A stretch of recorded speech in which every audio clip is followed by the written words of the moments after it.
Salut, c'est les Jérôme.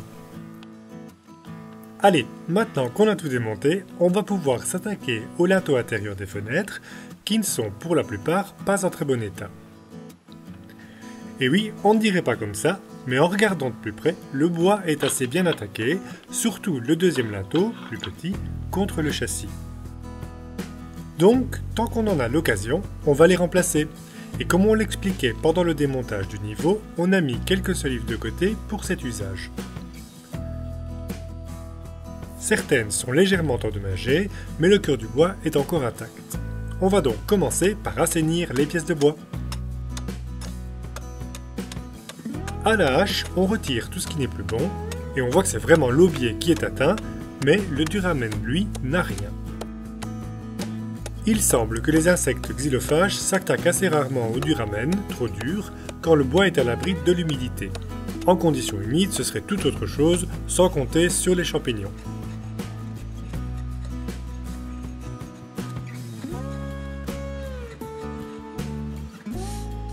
Et on termine à la brosse. Ce qui reste est vraiment bien dur et peut encore assurer la fonction porteuse. De toute façon, celui-ci est destiné à remplacer le petit linteau intermédiaire et on a calculé rien que la moitié de celui-ci en épaisseur pourrait suffire à supporter la lèche du dessus, car à cet étage il n'y a pas grand-chose à supporter. Le vrai linteau, le voici. Ici, pas de partie à assainir, juste quelques clous à retirer aux zones de coupe.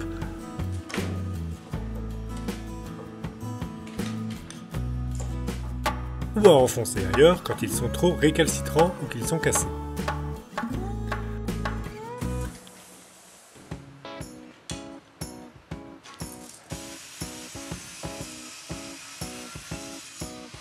On ne va pas remettre les linteaux de remplacement comme ça, et on va d'abord traiter le bois. Toujours avec cette solution alcaline écologique qui ne contient ni biocides ni fongicides.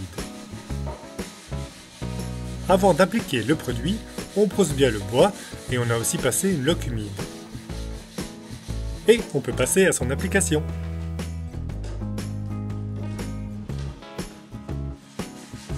Même si on aime beaucoup ce produit, on ne veut pas faire de publicité à une marque plutôt qu'une autre, il en existe peut-être plusieurs qui en fabriquent. Notre idée ici, c'est de montrer que ce genre de produit alternatif existe. Pour vous en procurer, renseignez-vous dans des drogueries ou magasins de construction écologiques. Nous, c'est dans ce type de magasin qu'on le trouve. Certains nous avaient aussi demandé si on était content de son efficacité. Eh bien, impossible à dire. Car on n'a pas laissé le bois au contact de l'humidité ou au contact de larves d'insectes xylophages et on compte pas faire le test. Et par-dessus tout, on espère que cela restera bien au sec. On s'en remet donc aux fabricants et aux vendeurs en qui on a confiance. Eux auront, on l'espère, fait leurs tests et certainement selon un protocole plus sérieux que simplement notre ressenti. Pendant que cela sèche, eh bien, il faut retirer l'ancien linteau et tout ce qu'il y a dessus. En premier lieu, toutes sortes de pierres et gravats simplement posés sur la tête du mur.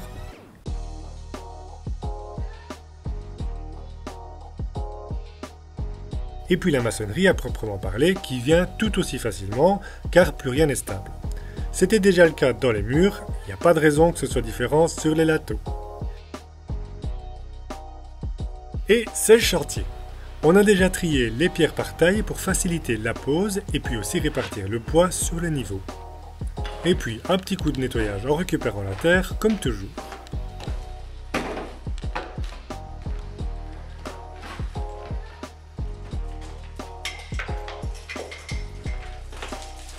Derrière le premier linteau, encore ces racines qu'on a trouvées un petit peu partout dans les murs.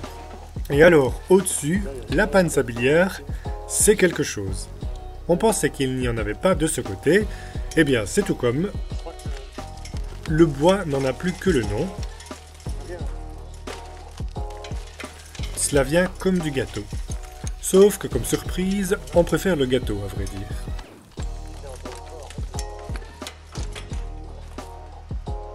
Le petit linteau peut être retiré. Comme on peut le voir, on ne touche à nouveau pas au parement extérieur du mur, lui assez stable, avec le crépi en ciment extérieur, et qui repose sur le lateau extérieur, fait d'un arc de briques qu'on devine ici derrière.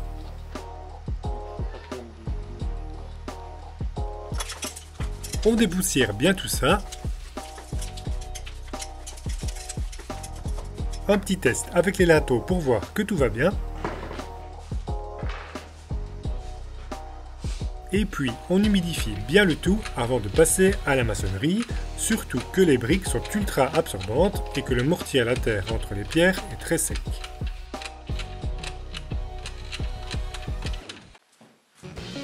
On gage du mortier. Les côtés ou tableaux de fenêtre sont remontés à la bonne hauteur car quelques briques étaient tombées et il sera mis légèrement plus haut que précédemment car la partie gauche du bâtiment s'est enfoncée et on veut retrouver un niveau droit sur toute la pièce.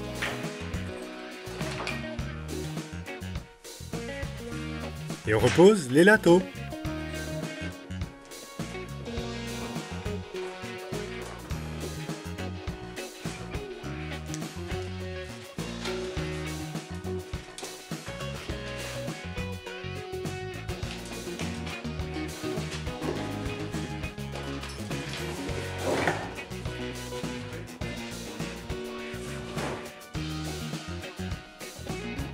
Pile poil. Évidemment, avec le niveau laser, ça aide beaucoup. Et puis, le petit lateau derrière, finalement, avec la forme un peu arrondie, ça arrange bien. Derrière, on y a bien calé des petites pierres avec du mortier. Et ensuite, il n'y a plus qu'à remonter la maçonnerie sur tout cela. Évidemment, plus rapide à dire qu'à faire. Mais magie du montage, et voilà pour le premier lateau. On n'a pas remonté la maçonnerie aussi haut qu'initialement, car il y a la panne sablière à remplacer, et puis il n'y a pas de corniche de ce côté. Et il serait bon de remettre une pierre de corniche qui fait aussi office de tête de mur, ce qui aidera à la stabilité. Il y en avait certainement une à l'origine, comme de l'autre côté, qui aura certainement été retirée lors des grosses transformations vers 1850.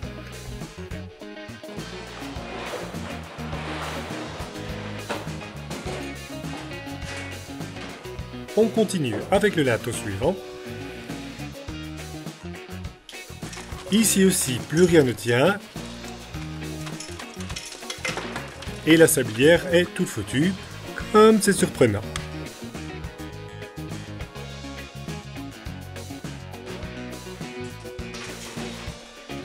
Le lateau est retiré. Et il est dans un sacré état. Comme on le disait au début de la vidéo, au sec, le duramen reste indemne des attaques d'insectes, mais dans ce cas-ci, pour ce lateau certainement soumis à l'humidité, c'est une autre histoire.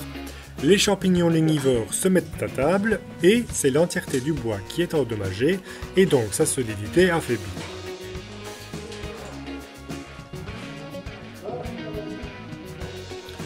Ici aussi, on essaye de répartir les pierres sur plusieurs bandes de chargement au sol, et puis toujours un bon nettoyage tout en tamisant la terre qui rentre dans la composition de notre mortier.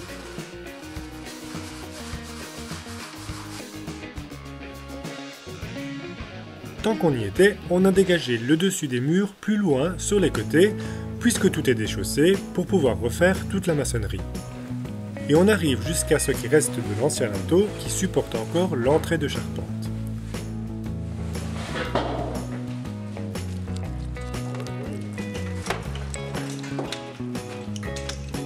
Pareil de l'autre côté, où à nouveau, sans surprise, on s'y habitue, plus rien ne tient et tout est pourri. Ah!